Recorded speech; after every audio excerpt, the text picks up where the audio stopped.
Do you own your thoughts, or do your thoughts own you? Every thought you have has validity of who you are and what you want to think of, right?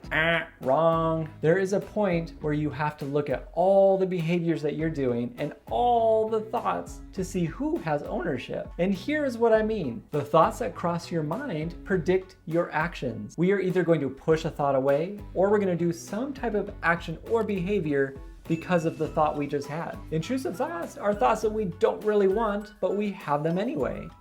They come and go as they please. The thoughts we give attention to are the ones that want to stick around. But we don't always react to our thoughts. If we really did, wouldn't we be our thoughts?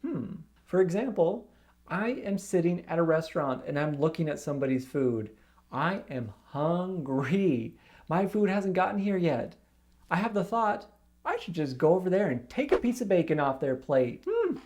Interesting. I had that thought. I have the feeling too. I'm hungry. You know what? I didn't do it.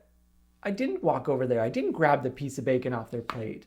Why not? If I really were my thoughts, why didn't I just react to every thought I have? This tells us that we actually have a choice. I can see a thought as random noise, meaningless, because a thought is a thought. Here is a literal definition of a thought.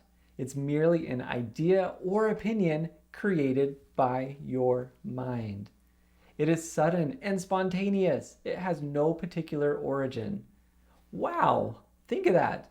This thought has no home. That's your home! Are you too good for your home? It's a random collection of thoughts that can make real emotions happen, which make us doubt and question something. So now that we know this, who is owning these thoughts? Well, in one way, you do, and in another way, no one does. It has nowhere to go until we put it in a place, until we put it into its home. When it comes to these intrusive thoughts, they can be about anything and can cause extreme doubt, which make you believe that these thoughts are valid and you brought them up yourself. I can't believe you did that. These random thoughts can be towards relationships, getting sick, possible harm, memories, responsibilities, religion. When these thoughts don't match your value system, we need to treat them as fluff, nothing, garbage, a random signal, meaningless. Once we attach it to something and we attempt to figure it out, it's going to happen more and more and more. That's when these thoughts own you. You're doing behaviors to remove these thoughts or perceived threats. But let me tell you why it's important to recognize that you are not your thoughts. If you took every random thought and ran with it,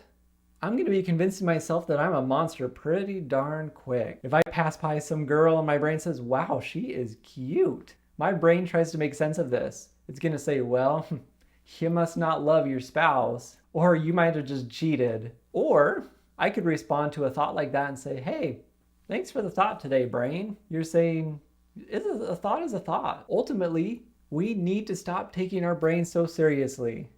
It is screaming out these thoughts just to get your attention, and it's saying they all have meaning, but you're not going to fall for it anymore. Let's actually own these thoughts by giving them responses like, sup thought? Cool, yo, thanks for that. Yeah, I guess that could happen. Maybe, maybe not. You're welcome to stay, thought. Thanks for these today. Oh, wow, this is just the perfect timing for this. I love it. You're also practicing not pushing them away or making sense of them. You're not going to give these thoughts a good home to burrow into. Once you say this thought has meaning, it just snuggles right into your bed with you. Taking the opposite and not giving it a great answer just lets it pass on by.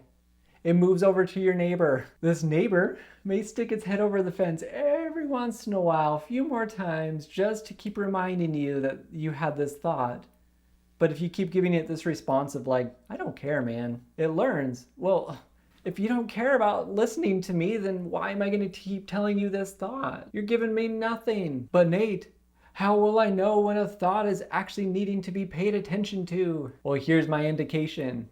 Anxiety mixed with this urge to know for sure right now it's so important, I can't move on until I do it. It's a trap. Anxiety tells the brain that this thought is dangerous. But here's the kicker.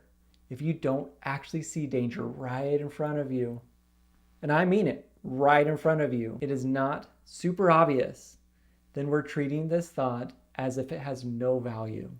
We're allowing it to pass. We're even maybe risking that this thought has no value. If you treat a thought as a thought, but try to push it away, saying that it has value, we don't want to do that. Give yourself grace for having a thought. No, really. Enjoy life. Enjoy your brain and all the processes that it does. The positive thoughts, even the negative thoughts, are ones that we can say, wow, thanks, brain. My body is amazing today. Our brain isn't trying to hurt us. Instead, it's actually attempting to help. But it's just not doing a really great job sometimes. Our job is to retrain it by giving it the correct responses. That response is the most important thing in all of this. Think about this the next time you have a distressing thought. My action right now is going to determine if this thought is important or not. Choose wisely. And you might have to choose through some anxiety and distress. The next time you have these intense intrusive thoughts and you're like, I have to figure it out, I just have to.